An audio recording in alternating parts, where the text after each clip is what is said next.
those who were near to them. The Amorites, the Moabites, the Hittites, the Canaanites, the Perizzites, the Hivites, the Jebusites.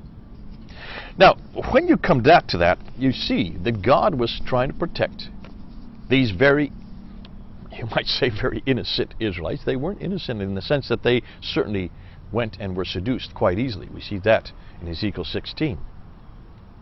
But in order for God to create a people for which the Messiah would come, he needed to protect them from all their evil influences, and so that's why he demanded only those people be eradicated. Let me repeat that. Only those people be eradicated, not others. And that's why Deuteronomy 20 is very important when we see the criteria that God demanded. When you look there, the question that Muslims say, is this not genocide? No, this is not genocide, in that he is not asking them to eradicate everybody, only specific peoples who they would be influenced and who they were influenced by. Ezekiel 16 shows it. They even had infanticide. They worshipped their idols, and this happens over and over again. You will see this all the way through where the Israelites were then seduced by the surrounding nations. In Deuteronomy 20, he does offer peace and mercy to those who, when they were asked for those who repented.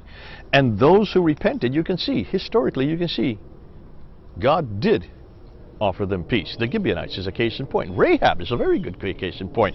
In fact, in the very same chapter, chapter 6 of Joshua, here Rahab was from the enemy side, but because she repented and she helped the spies there in Jericho, God not only brought her back into the fold, she became the ancestor of Jesus himself, the Messiah, which all of this reason why he even created a people to bring the Messiah came through the line of Rahab.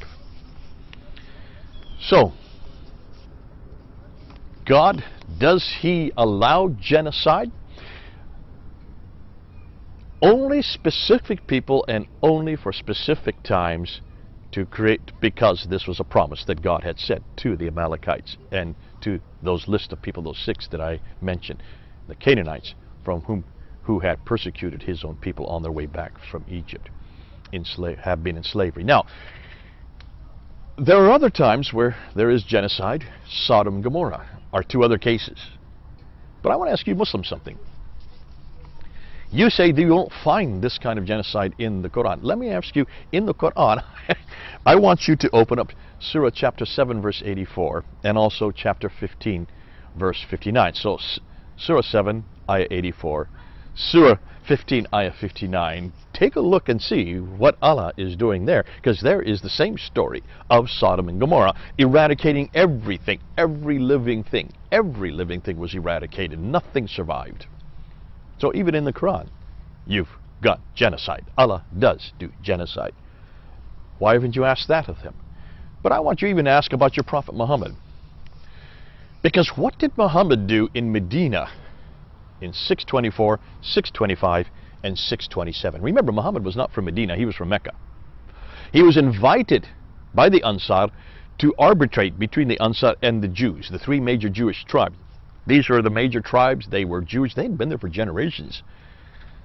And these 3 tribes were the ones that controlled much of the commerce in Medina, according to your traditions. I don't know whether this is historical or not. I'm just looking at your traditions. When Muhammad came in 622, he'd only been there for 2 years. That relationship with the Jews broke down. And in 624, that relationship, because it had broken down, he then confronted the first Jewish tribe, the Banu Kainuka family, because they didn't support him at the Battle of Badr. Threw them out up north. In 625, at the Battle of Uhud, which he lost and was almost killed, he came back furious because of that battle, and he took the Banu Nadir family, the second Jewish tribe, and threw them up to Khaybar. Though he was a guest there, they were the ones that were originally from Medina.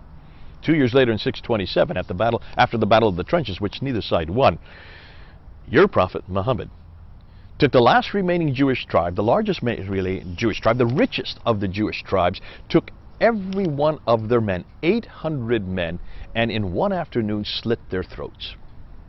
Took all the women as concubines for his men and the children as slaves. Now I want to ask you Muslims, Is that not a better definition of genocide? What was the reason that your Muhammad demanded genocide of those Jews? What was their crime?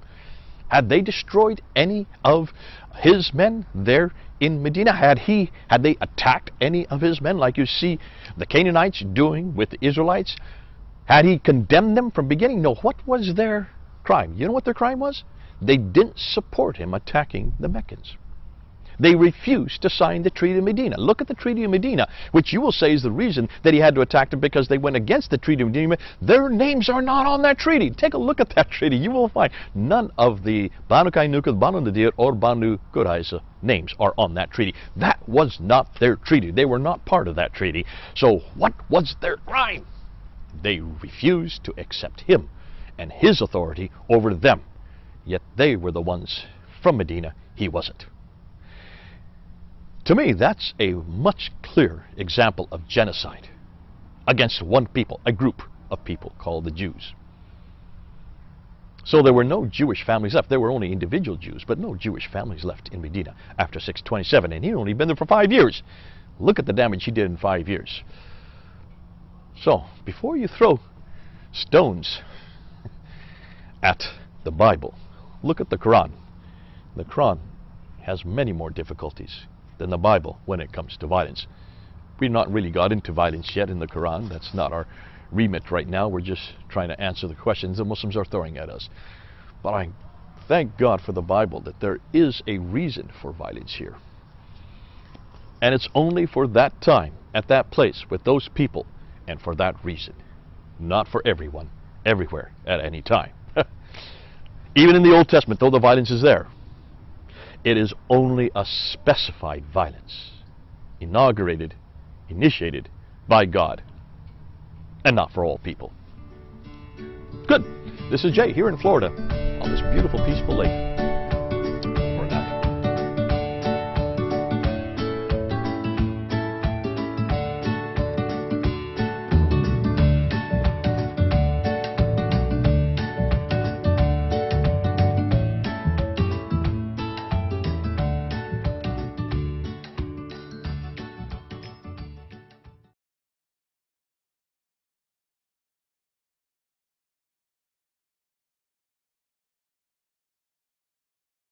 Question of the day. Suppose you're having lunch in a country that has fully implemented Sharia. As you're about to take another bite of your delicious falafel, you overhear a man at the next table saying, "Muhammad was a black man." What do you do? Let's find out. By now, most people have heard of Sharia blasphemy laws. We've seen news reports about the penalty for criticizing or mocking Muhammad in places like Pakistan. Sharia blasphemy laws for criticizing Muhammad are based on Muhammad's response to critics. He ordered his followers to kill them. Let's look at a few examples. In Ibn Ishaq,